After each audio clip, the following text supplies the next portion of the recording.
Bonjour tout le monde, un invité de marque avec nous, Marc Keller, justement le président du Racing Club de Strasbourg, qui nous fait l'amitié de venir là dans le studio Top Music. Bonjour Marc. Bonjour Sébastien. Et, sois le bienvenu. Bonjour tout le monde. Ça fait plaisir parce que ça fait maintenant un paquet d'années que Top Music et le Racing se suivent, sont partenaires. On était déjà là au moment du dépôt de bilan. On a réaccompagné progressivement les différentes étapes. Et donc c'est toujours un plaisir de te recevoir quand tu viens chez nous. Un plaisir partagé. Et puis voilà, et puis tu nous accordes quelques minutes sur un emploi du temps qu'on imagine très chargé pour un président de club de Ligue 1. Alors, on rentre dans le vif du sujet assez rapidement. Quand tu regardes le classement, ce matin, tu ouvres le journal, tu vois le classement du Racing, qu'est-ce que tu te dis ? Déjà, je suis très heureux de voir le Racing aussi bien placé. Si on nous avait dit quasi il y a 10 ans, quand on a repris le club, que 10 ans après, on serait à cette place-là, on n'y aurait pas cru. Mais pour moi, la saison n'est pas terminée. Moi, j'étais persuadé en début de saison qu'on avait la capacité de faire une bonne saison. Pourquoi ? Parce que je pense qu'on a un bon groupe de joueurs. Je trouve qu'on a bien recruté. Je trouve qu'on a un très bon staff. Avec Julien Stéphan, on a aussi trouvé, je trouve, un super entraîneur, vraiment qui rentre dans ce qu'on veut faire, qui a rapidement compris aussi, j'avais rapidement senti dans nos discussions, il a senti ce que le Racing avait besoin. Et moi, je lui ai toujours dit, il faut que le stade soit plein, il faut que les gens soient contents, il faut un football attractif. Après, qu'on perde des matchs, évidemment, les gens peuvent l'accepter, mais si l'équipe donne tout. Et je trouve que, hier, j'étais à l'entraînement, par exemple, et quand je vois les joueurs s'entraîner, le staff travailler, moi je suis très heureux parce qu'au-delà des résultats, il y a une bonne ambiance de travail. Je trouve qu'on cherche à progresser, on essaie de faire mieux. Je trouve aussi que l'équipe, c'est une vraie équipe. Voilà.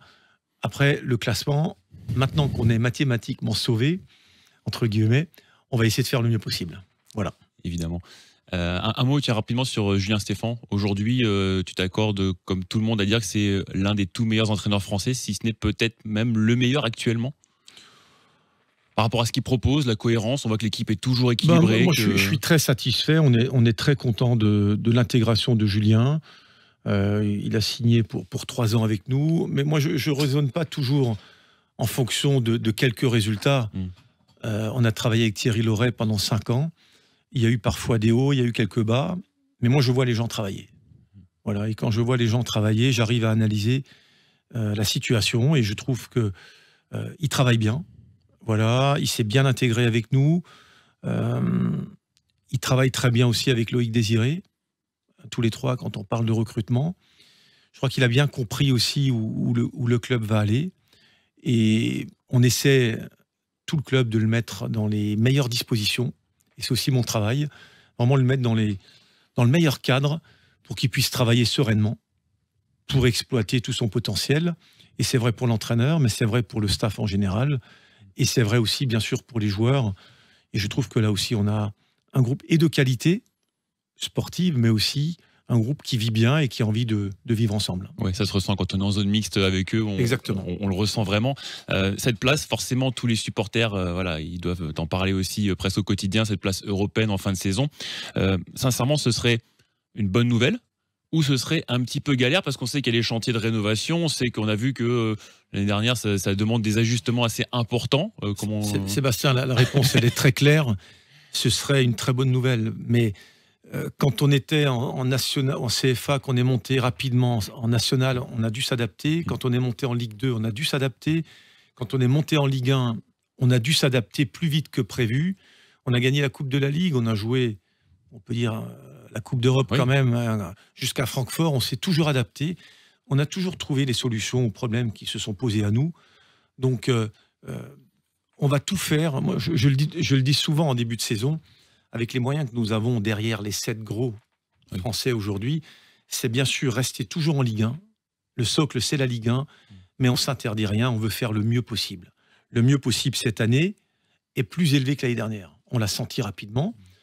Profitons-en, au bon sens du terme. Faisons le mieux possible, terminons vraiment le mieux possible. Et si c'est une place européenne, ça sera une place européenne, avec un grand plaisir. Et puis ça reste quand même la capitale de l'Europe, Strasbourg, donc être en Coupe d'Europe... Vous savez, moi, je le dis chaque fois en début de saison, on essaie de faire progresser le club à tous les niveaux. finalement, les résultats ou le résultat de l'équipe 1 n'est que le travail de tout un club. Voilà. On essaie, bien sûr, au niveau sportif, on essaie d'améliorer chaque année.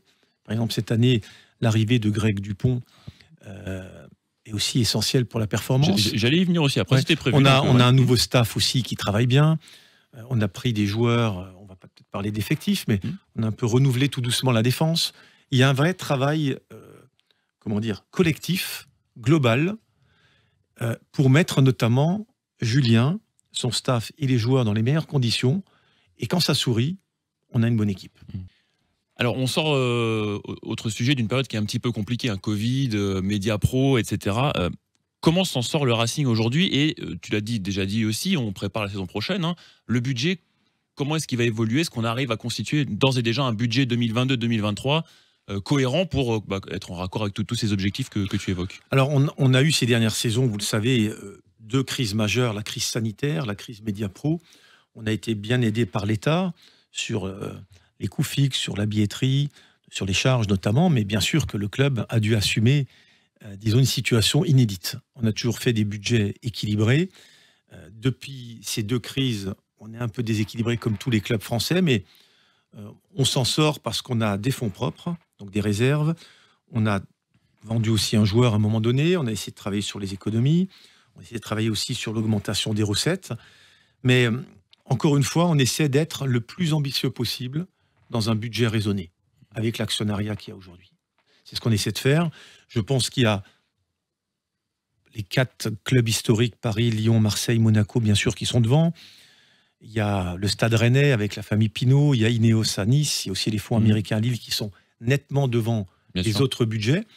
Mais nous, on essaie d'avoir un budget, je pense, autour de la 10e place, 11e place. On essaie d'être cohérent, d'optimiser tout pour avoir une performance la plus forte possible, pour essayer de faire la meilleure saison possible. C'est ce qu'on fait depuis des années et qu'on continuera à faire. On était, je crois, autour des 45 millions. C'est ça, on fait 45 millions aujourd'hui de recettes, exactement. Et est-ce ça va être dans ces eaux-là aussi, ça va un peu plus tant que les droits télé n'augmentent pas, les recettes du stade plafonnent aujourd'hui, puisque on est plein depuis des années, donc on ne peut pas faire plus, entre guillemets. Et donc on devra attendre la renégociation des droits télé en 2024, mais aussi la rénovation du stade, qui va être un peu pénalisante parfois, parce qu'on va réduire un petit peu la taille du stade pendant quelques mois ou quelques années, le temps des travaux. Mais l'idée, c'est quand même d'avoir un stade rénové qui va passer de 25 000, 26 000 à 32 000, avec plus de places VIP, avec un meilleur accueil, avec une fan zone totalement modifiée et modernisée. Donc ça devrait amener plus de recettes au club aussi. Et on a hâte aussi en tant que suiveur et que supporter d'être dans ce nouveau stade. Nous tous, bien sûr. L'effectif aussi, alors il y a quelques joueurs qui sont en fin de contrat, là en fin de saison, et pas des moindres. Je pense à Saline, par exemple, Persic, qui, me semble-t-il, arrive en fin de contrat. Est-ce que des discussions, par exemple, ont été entamées quand on voit la qualité de sa saison? Lui, il renaît complètement avec Julien Stéphan, c'est plus le même joueur, il est incroyable. On l'avait recruté il y a 3 ans, il a eu une année, voire 2 années un petit peu difficiles. On a continué à croire en lui, parce que c'est un joueur très technique, qui a beaucoup de finesse. C'est un garçon aussi très bien éduqué, intelligent. Et c'est vrai qu'il a été relancé cette année, donc on est très heureux, on discute avec lui. On verra si on arrive à le prolonger. Notre volonté, c'est de le garder en tous les cas. Et on va continuer à faire évoluer l'effectif. Cette année, on l'a fait. On voulait travailler un petit peu sur la ligne arrière, puisque Stéphane Mitrovic nous a quittés pour Étafé. Lamine Koné est en fin de contrat, il nous a quittés aussi. Et avec Julien et Loïc Désiré, on s'est vraiment concentré sur la base arrière, fin août, pour recruter un peu plus jeune et pour rebâtir un petit peu l'avenir. C'est ce qu'on a fait avec Jairzinho, Niamzi, on l'a fait aussi avec Lucas Perrin. Bien sûr. On l'a fait aussi avec Maxime Lemarchand, qui est un peu plus âgé, mais qui est arrivé libre d'Angleterre. Et on a investi aussi maintenant sur Doucouré, de Valenciennes, qui est un vrai investissement pour l'avenir aussi. Et on s'est fait prêter Frédéric Gilbert, d'Aston Villa, une fois de plus. Donc voilà, comme on essaie tout doucement de faire évoluer notre effectif pour préparer l'avenir du Racing. Donc là aussi, l'idée, c'est vraiment de miser sur une stabilité de l'effectif. Oui, avec retouches. Quelques retouches. Tu l'as dit, je crois, récemment chez certains de nos confrères, une radio nationale, en 3 lettres. Oui. Tu disais, on n'a pas besoin de vendre nos meilleurs joueurs. Alors bien sûr, une offre qui tombe du ciel, 15, 20, 30 millions, on ne peut pas dire non, mais aujourd'hui, dans une logique où il n'y a pas besoin de vendre les plus meilleurs. Exactement. Avant Mediapro, il n'y avait aucune obligation de vendre, mais il fallait quand même faire parfois tourner l'effectif quand on avait une grosse proposition. De toute façon, Aujourd'hui, on est plus attentif au marché. Quand la proposition est importante, on l'étudie, mais on n'est pas dans une logique de trading au sens... Moi, ce que je veux pas, c'est vendre plusieurs joueurs chaque année. Je pense que la stabilité est importante. Et de temps en temps, il faut faire évoluer l'effectif parce que le vestiaire en a besoin. Et pour les finances du club et le développement du club, c'est nécessaire aussi. Alors, tu parlais de Loïc Désiré tout à l'heure. Ça fait quelques années que vous travaillez vraiment en bonne intelligence. Et ça, c'est quelque chose qui est assez incroyable, presque unique, je dirais, dans le football français. Vous ne vous trompez presque jamais. Quand on regarde, on s'amusait à faire ça, regarder un petit peu les dernières saisons sur le recrutement. Il n'y a jamais eu d'erreur de casting. Peut-être un joueur ou deux, mais à qui en plus on peut expliquer parce qu'ils ont eu des blessures aussi en arrivant, qui ont eu du mal à s'intégrer peut-être. Mais globalement, vous ne vous trompez jamais. C'est quoi le fonctionnement pour arriver à ce ratio finalement assez incroyable? Alors Sébastien, on se trompe comme tous les clubs. On essaie de se tromper le moins possible. C'est vrai que Loïc nous a rejoints il y a presque 9 ans. À l'époque, on était en national. On travaille vraiment main dans la main au quotidien avec lui, mais aussi avec l'entraîneur. On le faisait avec Thierry Laurey à l'époque. C'est vraiment un travail collectif, mais celui qui oriente, parce qu'il travaille toute l'année sur les terrains partout en France et dans le monde, c'est Loïc. Et effectivement, il faut trouver un bon équilibre entre ce dont l'entraîneur a besoin, le travail de Loïc, et je crois qu'on fait ça vraiment d'une manière très simple, mais très efficace entre Loïc, le coach et moi. Après, indépendamment de la qualité des joueurs qui arrivent, même si on recrute des bons joueurs, il faut mettre un cadre de travail pour que le joueur se sente bien. Et là, c'est plus Kader Mangane qui intervient, le coordinateur sportif, pour essayer de mettre les joueurs dans les meilleures conditions. Voilà. Et on essaie d'être patient avec les joueurs. On est un club aussi où on a beaucoup travaillé pour avoir un effectif très précis en termes de nombre, pour que quand on recrute ou quand on fait monter de la formation, parce qu'on a quand même beaucoup de jeunes joueurs qui arrivent de la formation, il y ait de la place pour ces jeunes. Parce que vous pouvez recruter tous les joueurs que vous voulez, si vous ne laissez pas de la place, ils ne peuvent pas être épanouis. Donc, réussir un recrutement, c'est sourcer, donc c'est trouver, bien négocier, bien utiliser, faire progresser, laisser de la place. C'est quelque chose de très global. Mais c'est vrai que on travaille avec Loïc maintenant depuis quelques années, on se connaît parfaitement et on gagne en efficacité en se connaissant très bien.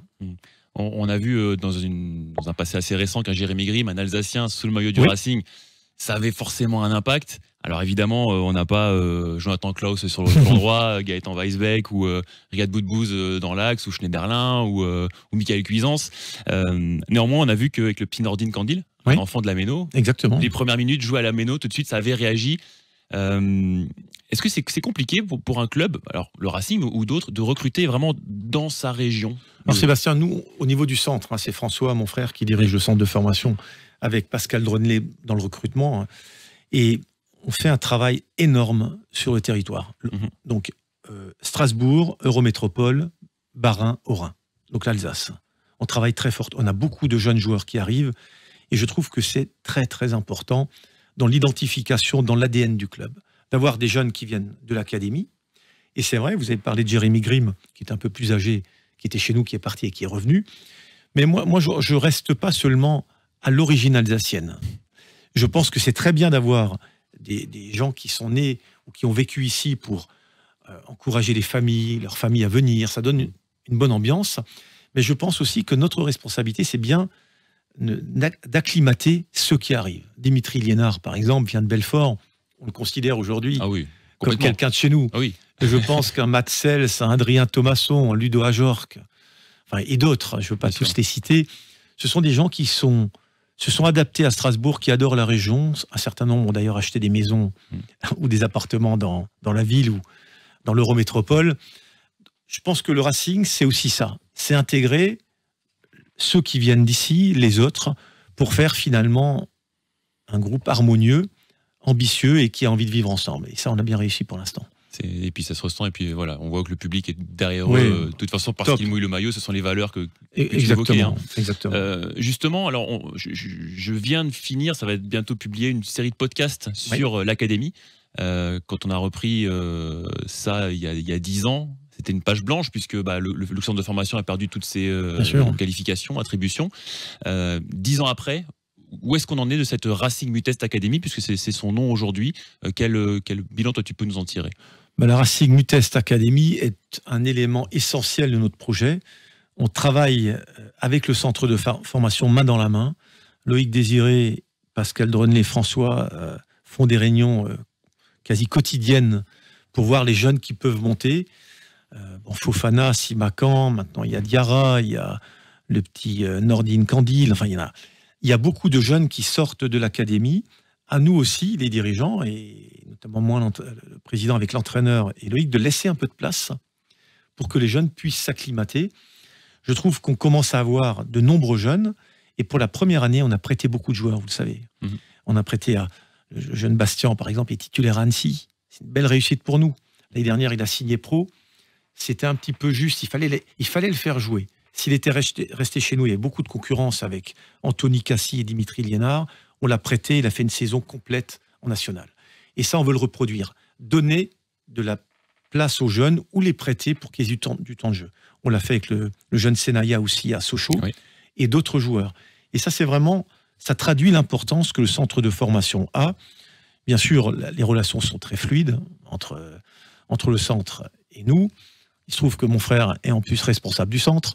Donc, autant vous dire que les relations entre académie, pro et recrutement, il y a une grande fluidité qui est, à mon sens, c'est obligatoire si on veut réussir. Et c'est le cas chez nous. Je fais un petit peu d'autopromo, mais c'est cette série de podcasts. Je suis allé à la rencontre des U9 féminines, des petites filles, très bien. Des U13 garçons, U19 féminines et l'équipe de futsal qui a été lancée l'été dernier. Et je dois dire et admettre, Marc, devant toi, que tout le monde ne dit que du bien de la direction du club. Tu es allé au Neuhof un dimanche soir voir l'équipe de futsal. Tu vas voir régulièrement, mais c'est vrai. Et tous me disent, finalement, ces valeurs-là, elles sont communes à toutes les strates du club. Parce qu'il y a Marc, il y a François, ils sont là et tout le monde respire Racing en fait de la même façon. Sébastien, je sais bien que vous parliez de ça parce que c'est quelque chose qui m'est cher et dont François, mon frère, est à l'origine. Le futsal, par exemple. Moi, je trouve que c'est une super idée d'avoir fait ça. Alors moi, j'y suis allé 1 ou 2 fois. Malheureusement, souvent, on a les matchs au même moment et donc je ne peux pas toujours y aller. Mais je trouve que c'est vraiment une très bonne idée d'avoir développé cette section futsal. Concernant les féminines, il y a un travail remarquable qui est fait depuis quelques années. On est monté maintenant en D2 féminine.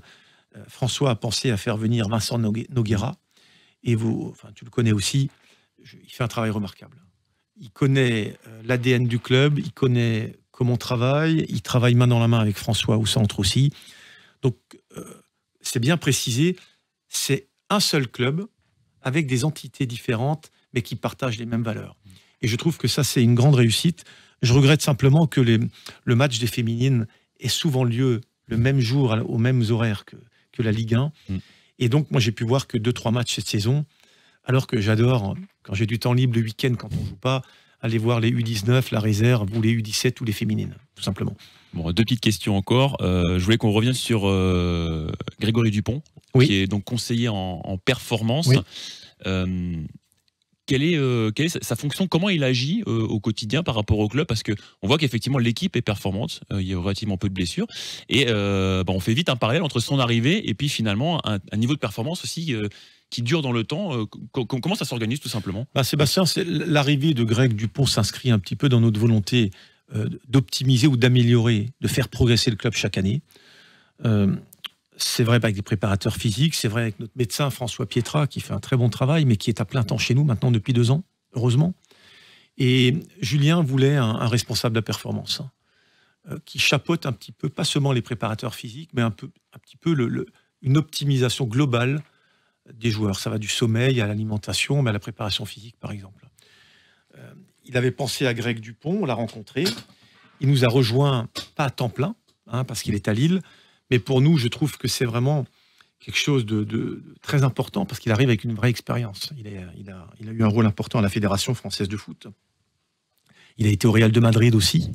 Donc c'est quelqu'un qui vient avec un vrai vécu et qui nous amène son expérience.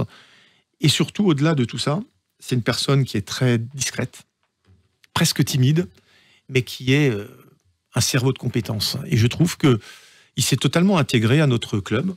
Et moi, je trouve que c'est une très belle recrue pour le club aussi. Ouais, donc il met le point, Voilà, doigt sur des petits points d'amélioration. C'est un travail collectif qui remonte, bien entendu, au niveau du vestiaire. Le responsable, c'est Julien, c'est l'entraîneur. Et en dessous, il s'appuie sur... on a pris quelqu'un de la vidéo, Rudy Cuny, qui est très bien. Il y a les entraîneurs adjoints. Il y a bien sûr Guy et Mathieu pour tout ce qui est management des joueurs, Kader sur la... Non, c'est un travail collectif où chacun a un rôle important. Dernière question, alors un petit peu plus personnelle. Marc, tu as 54 ans. Comment tu fais pour être encore comme ça aujourd'hui, aussi fit? Personne te donne 10 ans de moins facile. Oh. Du sport tous les jours, une alimentation saine. Quel est le secret? Moi, alors, j'ai été sportif dans une autre vie. Oui, mais il y en a beaucoup qui prennent 15 kilos dans les 6 mois qui suivent. Hein. C'est vrai, Sébastien, mais j'ai joué jusqu'à 32 ans. J'ai arrêté en 2001, donc j'ai arrêté il y a 20 ans. Et c'est vrai que j'ai eu des responsabilités immédiates. D'abord comme manager sportif, puis DG, ici, puis à Monaco, et 10 ans comme président. Et j'ai toujours considéré la responsabilité de dirigeant comme être sportif de haut niveau. Donc finalement, j'ai pas tellement changé ma manière de vivre. Je me consacre, j'ai une vie assez chargée, avec les responsabilités que j'ai, mais c'est une vie dédiée à la passion du foot. Bien sûr à ma famille aussi, mais... consacré à ça, et j'essaie de vivre encore avec un esprit de haut niveau. Donc j'essaie de courir quand je peux, j'essaie de faire attention, j'essaie aussi, pour être performant, de bien récupérer, parce que dirigeant d'un club de foot, et président en particulier, est une fonction prenante, difficile, mais l'énergie, c'est aussi vivre comme ça, et l'énergie que me donnent tous les gens autour. Je trouve que je sens un enthousiasme formidable. Je trouve que ce club progresse. C'est un club qui appartient aux Alsaciens. Et on le dit souvent, et je le répète souvent, là où bat le cœur de l'Alsace, c'est la Méno tous les 15 jours. Et moi, voir les jeunes, les vieux, les filles, les garçons, nos supporters, la tribune copine, la tribune famille, voir ces gens venir et s'éclater à la Méno, c'est la plus belle énergie pour moi. Oui, en tout cas, ils t'envoient tous beaucoup d'amour. En tout cas, ça, c'est certain. En tout cas, ne change rien, Marc, parce que juste ici, tout est parfait. Donc, on va continuer comme ça. Merci beaucoup d'être passé nous voir. Sébastien, c'est un grand plaisir. Et puis, on se reverra pour la saison prochaine. À bientôt. Avec la Coupe d'Europe. Merci beaucoup.